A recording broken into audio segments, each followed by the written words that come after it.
गई कांग्रेस। नमस्कार, आप देख रहे हैं दिव्य हिमाचल टीवी और मैं हूं आपके साथ पल्लवी शर्मा। मैं आपके सामने हाजिर हूं हिमाचल आज का मुद्दा लेकर। विधानसभा चुनाव के लिए टिकटों के आवंटन पर इन दिनों कांग्रेस बुरी तरह से फंसी हुई है। वरिष्ठ नेता हर्ष महाजन के बीजेपी में चले जाने के बाद कांग्रेस को नए सिरे से रणनीति बनानी पड़ रही है। पहले बताया जा रहा था कि कांग्रेस के आधे से ज्यादा टिकट फाइनल हो गए हैं, मगर उन टिकट्स पर भी बड़ा पेंच फंसता हुआ नजर आ रहा है। अब पता चला है कि कांग्रेस स्क्रीनिंग कमेटी की बैठक 2 अक्टूबर को होगी। इस बैठक में हिमाचल के टिकटों पर चर्चा होना संभावित है।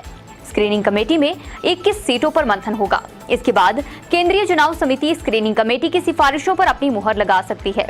इसके बाद ही उम्मीदवारों की सूची तैयार हो पाएगी और पता ये भी चला है कि सारी लिस्ट को एक मुश्त ही जारी किया जाएगा। ओंकार जी, हिमाचल कांग्रेस ने आज विधिवत शुरुआत कर दी है अपने चुनाव प्रचार अभियान की, जो चुनाव आने जा रहे हैं। जन संकल्प रैली की है जी इन्होंने आज सुजानपुर में। जरा बताइएगा कैसा रहा आज ये सारा कार्यक्रम और कौन कौन शामिल हुआ? जी बिल्कुल अनिल जी, आज कांग्रेस ने सुजानपुर से अपनी चुनाव प्रचार के लिए सुजानपुर के मैदान को चुना है। ये वही मैदान है जहां कुछ दिन पहले ये डिसाइड हुआ था कि प्रधानमंत्री मोदी जी वहां रैली करेंगे। उनकी रैली वहां नहीं हुई, फिर वहां से जाके वो मंडी चली गई। तो कांग्रेस ने आज जनसंकल्प रैली जो है वो सुजानपुर में की और इस रैली के जरिए जो है चुनाव प्रचार शुरू हो गया। तो इस रैली में आप देखेंगे कि मुख्य प्रवक्ता जो थे वो कांग्रेस की मीडिया प्रभारी अलका लांबा यहाँ रही हैं। उनके साथ ही छत्तीसगढ़ के जो मुख्यमंत्री हैं भूपेश बघेल जी, जो चुनाव प्रभारी जी जो चुनाव प्रभारी हैं। उसके अलावा जो प्रदेश भाजपा कांग्रेस के जो प्रभारी हैं राजीव शुक्ला, वो यहाँ थे। पर्यवेक्षक हैं प्रताप सिंह वाजवा जी और चुनाव प्रभारी इनके जो अभी बनाए हैं सुखविंदर सिंह सुक्खू, वो वहाँ उपस्थित थे। इसके अलावा प्रचार समिति के जो अध्यक्ष हैं हिमाचल और नेता प्रतिपक्ष मुकेश अग्निहोत्री यहाँ उपस्थित थे और बाकी सारे विधायक भी जितने भी। तो यहाँ जो सबसे जो मुख्य बात है, मुख्य प्रहार जो है अनिल जी, अगर सुजानपुर में थे तो सुजानपुर को कांग्रेस ने इसलिए चुना कि वहाँ पूर्व मुख्यमंत्री प्रेम कुमार धूमल को निशाने पे लिया गया और केंद्रीय मंत्री अनुराग ठाकुर को भी यहाँ निशाने पे लिया गया। मुद्दा था परिवारवाद। तो इन दोनों को निशाने पे लिया गया और खूब सवाल जवाब हुए हैं और पूछा गया है कि क्या परिवारवाद भाजपा में है या नहीं है। जी हाँ, बिल्कुल। अलका लांबा ने, अगर देखिए बहुत आप ये देखिए कि होमवर्क कर रहे हैं कांग्रेस के नेता, और अलका लांबा के बयान तो बहुत तीखे होते हैं, सटीक भी होते हैं। सही कितने होते हैं ये अब राजनीति की बात है और अध्ययन का विषय है। आपने सही कहा कि अनुराग ठाकुर साहब और पूर्व मुख्यमंत्री प्रेम कुमार धूमल पे उन्होंने सीधा निशाना साधा। देखिए यहाँ पे बाकी किसी को नहीं छिड़ा। जी बिल्कुल। इससे ये 2 चीज़ें पता लगती है ओंकार जी। एक तो क्योंकि ये चुनाव क्षेत्र रहा है प्रेम कुमार धूमल साहब का, जहाँ पे राजेंद्र राणा जिन्होंने आज की रैली को ऑर्गेनाइज किया था, आज फिर से वो पिछले बार की तरह बहुत रंग में दिख रहे हैं। आज की रैली को देख के लगा, खैर पहले तो ये बात है, उन्होंने पिछली बार प्रेम कुमार धूमल साहब को हरा दिया था। दिग्गज नेता, 2 बार के मुख्यमंत्री रहे प्रेम कुमार धूमल, और जिन्हें ये घोषित कर दिया गया था कि अगर चुनाव जीतते हैं तो यही भाजपा के मुख्यमंत्री होंगे। फिर भी सुजानपुर की जनता ने, अब सतह पे चीज़ें तैर रही हैं कि प्रेम कुमार धूमल साहब फिर से चुनाव वहाँ से लड़ सकते हैं। लड़ेंगे नहीं लड़ेंगे, इस पर अलग अलग चीज़ें सामने आ रही हैं, हालांकि सामने तो देर में ही आएगा तो पता है। और दूसरा ये हिमाचल का वो क्षेत्र है, एक तो प्रेम कुमार धूमल साहब का ये गृह क्षेत्र है, चुनाव क्षेत्र है, और दूसरा इस एरिया में प्रभाव भी बहुत है, साथ लगते जिलों में प्रेम कुमार धूमल साहब का। तो वहाँ पे चोट की है देखिए अलका लांबा ने, और बाकी सभी वक्ताओं ने भी अपनी अपनी बातें कही हैं। और ये भी आपने कहा कि ये सबसे बड़ा मैदान है एक तरह से, अगर देखा जाए हिमाचल में। मोदी साहब की रैली पहले यही होनी थी, फिर उसे मंडी ले जाया गया। ओंकार जी, एक बड़ी चीज़ और है, आज की रैली के बारे में पहले कहा जा रहा था कि इसकी मुख्य वक्ता होंगी प्रियंका गांधी। जी वो नहीं आ पाई। क्यों नहीं आ पाई? सब जानते हैं क्या हो रहा है कांग्रेस में केंद्रीय स्तर पर चला हुआ है, वो गहलोत विवाद और राष्ट्रीय अध्यक्ष और सब कुछ आप देख ही रहे हैं। जाहिर है उनका पहुंचना नहीं बन पाया होगा, इसीलिए बाकी सब लोग। लेकिन इसमें हिमाचल कांग्रेस अध्यक्ष प्रतिभा सिंह जी भी नहीं पहुंची हैं, बाकी सभी लोग थे। कुछ जानकारी है, क्या लगता है आपको कि क्यों नहीं पहुंची हैं प्रदेश अध्यक्ष आज? जी अनिल जी, बहुत बड़ी ये जानकारी है कि आप देखेंगे कि आज फिर मैं दोहराता हूँ कि सुजानपुर में रैली थी और चुनाव का आगाज़ हुआ। एक बहुत बड़ा मौका था, प्रदेशाध्यक्ष क्यों नहीं आई। तो सूचना ये है कि प्रदेशाध्यक्ष 2-3 दिन से दिल्ली में ही रुकी हुई है, वो प्रदेश में वापस लौटी ही नहीं है। और नहीं लौटने की वजह यही है कि वहाँ टिकटों को लेकर बहुत ज़्यादा कशमकश चली हुई है। टिकटों के लिए लोग वहाँ डेरा डाले हुए हैं और जब तक उनके टिकट फाइनल नहीं हो जाते उनकी नज़रें जो है वो हाई कमान के फैसले पे टिकी हुई हैं। अब हाई कमान टिकटें डिक्लेयर करने का फैसला कब लेता है तो तभी तक ये लोग वहाँ रुके हुए हैं और रुके रहेंगे। आप देखेंगे कि प्रतिभा सिंह वहाँ रुकी हुई हैं और उनके साथ सुधीर शर्मा जैसे दिग्गज नेता भी वहाँ डेरा डाले हुए हैं। तो टिकटों के आवंटन को लेकर और टिकटें कब बनती हैं, क्योंकि पहली लिस्ट इन्होंने कहा था, कांग्रेस की हाईकमान से भी पता चला था कि 30 सितंबर से पहले शायद पहली सूची आ जाएगी। अनिल जी, पहली सूची नहीं आई, पहली सूची लटक गई है और आप देखेंगे कि किस तरह का एक वहां चला हुआ है। तो यही कारण रहा कि प्रतिभा सिंह अभी दिल्ली में ही मौजूद है। ओंकार जी, देखिए ये बात थोड़ा सोचने पे मजबूर करती है। इतना बड़ा मौका कि चुनाव प्रचार की विधिवत शुरुआत हो रही है, चुनावों से जुड़े हुए कांग्रेस का हर बड़ा नेता जो है वो यहाँ था, लेकिन प्रदेश अध्यक्ष नहीं है। टिकटों के लेके जैसे आपने अपडेट दी है, अगर वो टिकट्स को लेके ऐसी नौबत आ गई है कि उन्हें वहाँ पे रहना पड़ रहा है तो मामला फिर ये गंभीर दिखता है। जी, बहुत गंभीर है। सही कहा ओंकार जी आपने। ये कांग्रेस की ओर से जो स्क्रीनिंग कमेटी के सदस्य थे उन्होंने भी शिमला में ये कहा था आज से कोई 20 दिन पहले कि जी हम अपनी पहली जो सूची है वो हम सितंबर के अंत तक जारी कर देंगे। सबको पता था कि ये रैली एक प्रस्तावित है और इस पर प्रियंका गांधी के आने का भी कार्यक्रम बन रहा है। तो ये भी था कि हो सकता है मंच से ये लिस्ट बोली जाए, क्योंकि इसका इफेक्ट बहुत ज़्यादा होता है ओंकार जी। लेकिन हम 2-3 दिनों से पिछलों से देख रहे हैं, टिकट अभी पहली सूची जारी नहीं हुई, नाम बाहर आए और नाम बाहर आते ही मच गया बवाल। जैसे कहा गया था कि कुछ बड़े नेता, कुछ पदाधिकारी, इनके टिकट तय हैं, वो ऐसा नहीं हो पाया। हुआ ये ओंकार जी कि उसके बाद बवाल मचा और परिणति हुई। अभी परिणति उसको बोल भी नहीं सकते, शुरुआत बोलेंगे। हर्ष महाजन जैसा नेता, कांग्रेस के कार्यकारी अध्यक्ष जो हैं, वो छोड़ के चले जाते हैं कांग्रेस को। टिकट पे ये आलम है ओंकार जी कि अपडेट ये है कि शायद अभी लिस्ट इकट्ठी ही आएगी पूरी। जी बिल्कुल। अब पहली दूसरी वाली बात नहीं होगी, क्योंकि अगर पहली को ही इतना बवाल हो रहा है तो उन पे क्या होता है, जो 33 ये बताया जा रहा है कि 33 और चेहरे तय करने हैं और वहाँ पे पहले ही पता है कि सरदार तैयार है।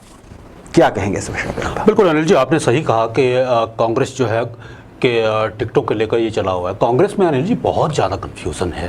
पहले आप देखेंगे कि जहां सिंगल नाम टिकट के लिए गया था विधानसभा क्षेत्र वाइज, तो वहां वो टिकट फाइनल माने जा रहे हैं। जी बिल्कुल सही है। पर जब इन टिकटों का एक बाहर सूचना आई कि इस एमएलए को इस विधानसभा क्षेत्र से टिकट मिल गया है, फाइनल हो चुका है, तो उस विधानसभा क्षेत्र में भी अलग तरह से दावेदार सामने आ गए। जी बिल्कुल सही है। ठीक है। दूसरा, इन्होंने ये कहा था कि जिन विधानसभा क्षेत्रों पे 4 या 5 नाम गए हैं उनको हमने डिसाइड करना है, पहले वाले हो गए। पर जब पहले वाले सिंगल नेम पे ही 4-4, 5-5 दावेदार आ गए, तो जो बचती हुई टिकट थी जहां 5-5 पहले से ही थे, तो अब उनकी संख्या दोगुनी होने जा रही है। जी। और कांग्रेस हाईकमान बहुत बुरी तरह से कंफ्यूजन में है, फंस चुका है कि हिमाचल की टिकटें फाइनल कैसे होंगी। अब कांग्रेस का दूसरा ये एक अनाउंसमेंट, एक सूचना आई थी कि पहली और दूसरी सूची जो है वो एक ही सूची बना के हम एक तरह से एक दिन में उसको घोषित कर देंगे। पर अभी भी संशय जो है वो बरकरार है कि क्या पहली सूची कब आएगी। हो सकता है पहले हफ्ते में आए, ऐसी एक सूचना थी कि पहले अक्टूबर के पहले हफ्ते में इसको हम दे देंगे। पर अभी जो जिस तरह से घमासान मचा हुआ है, जिस तरह से कंफ्यूजन है, जिस तरह से दावे प्रति दावे टिकटों को लेकर किए जा रहे हैं, तो अनिल जी आप ये देखें कि 10 अक्टूबर से पहले किसी भी तरह का टिकट जो है, ऐसी आशंका है कि किसी का भी नाम जो है वो सार्वजनिक नहीं किया जा सकता। सार्वजनिक नहीं किया जा सकता, सही कहा आपने। हालांकि जो एज पर शेड्यूल 2 अक्टूबर को जो स्क्रीनिंग कमेटी है, जी बिल्कुल, जो दीपा दास मुंशी जिसको हेड कर रही हैं, उसकी मीटिंग प्रस्तावित है, ये बताया जा रहा है दिल्ली में, और उसके बाद चुनाव समिति की मीटिंग होगी। ओंकार जी आपने सही कहा। देखिए हर मंच से कांग्रेस की ओर से कहा गया कि हमने इतने चेहरे फाइनल कर दिए हैं, अब सिर्फ उनकी घोषणा होनी है। लेकिन जब लिस्ट की बात सामने आई कि किस किस की घोषणा हुई है और किसकी नहीं हुई, आपने सुधीर शर्मा का नाम लिया, उनका नाम उसमें नहीं था।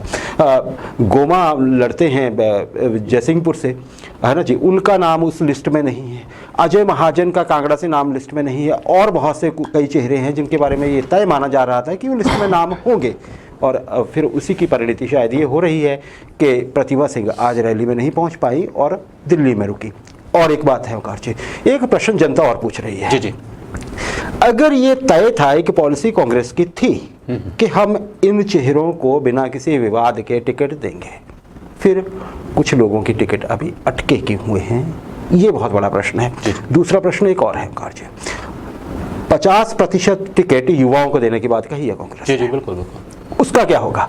तीसरी एक और बात भी है, भाजपा छोड़कर जो 2-3 चेहरे कांग्रेस में गए हैं, खीमीराम हो, इंदु वर्मा हो, या फिर उनकी तो खैर टिकट बताई जा रही है कि गाकू साहब की हो गई है कांगड़ा से, उनका क्या होगा? क्या उनसे पहले कोई वादा सचमुच ही नहीं किया गया था?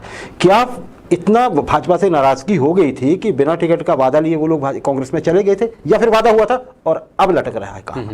अगर कुछ ऐसा है तो कुछ आप ये देखिएगा अगले कुछ दिन उथल पुथल भरे होने वाले हैं कांग्रेस के लिए, और लोगों के लिए बड़ा मसाला मिलने वाला है। चुनावों से ठीक पहले हो क्या रहा है, ऊंट किस करवट बैठ रहा है, अभी पता नहीं चल पा रहा है। कांग्रेस से आगे बढ़ते हुए बात भाजपा की कर लें, सरकार की कर लें, हम कहें सीधे हम केंद्र सरकार के मुखिया हमारे प्रधानमंत्री नरेंद्र मोदी साहब की कर लेते हैं। मंडी की रैली में जो खैर हुआ वो हुआ, मौसम के आगे किसी की चल नहीं सकती है, संबोधन हुआ उनका, वर्चुअल हुआ। लेकिन अब प्रधानमंत्री साहब, ये तो पहले ही पता था कि वो दशहरे के दिन 5 अक्टूबर को बिलासपुर आ रहे हैं, एम्स का उद्घाटन करेंगे और साथ ही साथ लुहणु में जनसभा भी करेंगे। फिर ये था कि उन्हें बुलाया गया है, एक प्रस्ताव दिया गया है, एक आग्रह किया गया है सरकार की ओर से कि आप कुल्लू ज़रूर आएँ, क्योंकि उस दिन अंतर्राष्ट्रीय दशहरा मेला जो कुल्लू में होता है उसकी शुरुआत हुई, तो आप पहुँचिए। पहले तो इस पर संशय था कि आएंगे कि नहीं आएंगे, लेकिन अब प्रोग्राम तय बताया जा रहा है ओंकार जी। अभी तक अब खैर और ऑफिशियली फिर से अभी भी अनाउंस होना बाकी, क्या अभी के अनुसार जो प्रोग्राम है प्रधानमंत्री साहब का वो बनता दिख रहा है? बिल्कुल अनिल जी, जैसे आपने कहा कि प्रधानमंत्री मोदी जी का जो मुख्य कार्यक्रम है वो बिलासपुर में है, वो एम्स का वहाँ उद्घाटन करेंगे और एक बहुत बड़ी एक परियोजना हिमाचल के लिए जी बिल्कुल सही। तो इसी कार्यक्रम का एक उसको एक्सटेंड करते हुए उनका एक कार्यक्रम जो है वो सरकार के आग्रह पे कुल्लू के दशहरा में भी किया गया है। तो उसका पूरा शेड्यूल तय हो चुका है, जो भी प्रोटोकॉल होता है उसी हिसाब से सारा वो शेड्यूल बन चुका है। वो 5 को ही जो है वो वहाँ पहुँचेंगे, तो ढालपुर में वो जो रघुनाथ जी की रथ यात्रा होती है उसमें शामिल होंगे। और ये बताया जाता है कि हो सकता है वहाँ वो आधा घंटा तक वहाँ रुकें और देवताओं के दर्शन करें। तो इस तरह का एक कार्यक्रम है। जी जी बिल्कुल। यहाँ पे अभी तक जो शेड्यूल है उसमें ओंकार जी कहीं रैली जैसे ही बात नहीं कहीं सामने आई है ना जी। दूसरा ये भी है कि वो शायद रथ यात्रा में शामिल होकर रथ ना खींच पाए, क्यों? सुरक्षा का मुद्दा है और सुरक्षा हमेशा एसपीजी के पास रहती है। तो ये आशंका है कि शायद ये ना सही समझा जाए कि प्रधानमंत्री वहाँ पे, ऐसा हो सकता है कि वो किसी एक जगह किसी स्थान पर, सुरक्षित स्थान पर, जहाँ वो लोगों को भी देख सकें, लोग उनको देख सकें और वो रथ यात्रा भी देख सकें, इतनी इंटरेक्शन होने की संभावना है अभी। आप शेड्यूल ये जारी अभी होना है फिर भी। अच्छा ओंकार जी, ये चलिए अगर मोदी साहब आते हैं तो अच्छा ही है, क्योंकि तब तक उम्मीद यही है कि चुनाव आचार संहिता लागू नहीं होगी, शायद कुछ मिले। आम जनता तो यही, हम अगर एक आम जनता के नज़रिए से सोचें, हालांकि सरकार का ये कहना है कि बिना मांगे बहुत कुछ दिया है मोदी साहब ने। पिछली रैली में उन्होंने वर्चुअली आंकड़े भी रखे थे।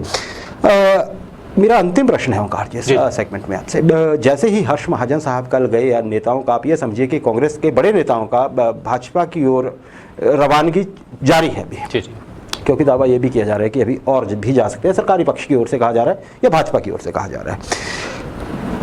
मुख्यमंत्री साहब ने, जयराम ठाकुर जी ने एक चुटकी ली है कि कांग्रेस के दिन अच्छे नहीं चल रहे हैं, दिन खराब हैं हिमाचल में। क्या मायने है इस चुटकी के? देखिए अनिल जी, हमें 2 चीज़ें समझनी होंगी। पहला ये कि ये एक तरह का मनोवैज्ञानिक दबाव भी हो सकता है, क्या बात है? और दूसरा ये भाजपा की एक रणनीति भी हो सकती है। मुख्यमंत्री की चुटकी का अगर हम अर्थ निकालें तो यही अर्थ हो सकता है कि कांग्रेस का हौसला जो है कैसे तोड़ा जाए, क्योंकि कहते हैं कि युद्ध में जो है वो आधा युद्ध तो हौसले से और से जीता जाता है, और सब कुछ जायज़ होता है जब रण चला रहा।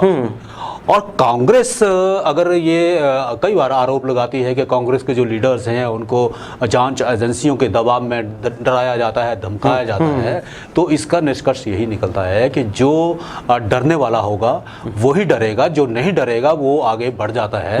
तो इस तरह की जो चीज़ें हैं, मुख्यमंत्री जी का जो कटाक्ष है या उनकी जो चुटकी है, उसका यही मतलब है कि कांग्रेस को डराया कैसे जा सके, कांग्रेस का हौसला कैसे तोड़ा जा सके और खुद जो है किस तरह से इस चुनाव में लीड ली जा सके।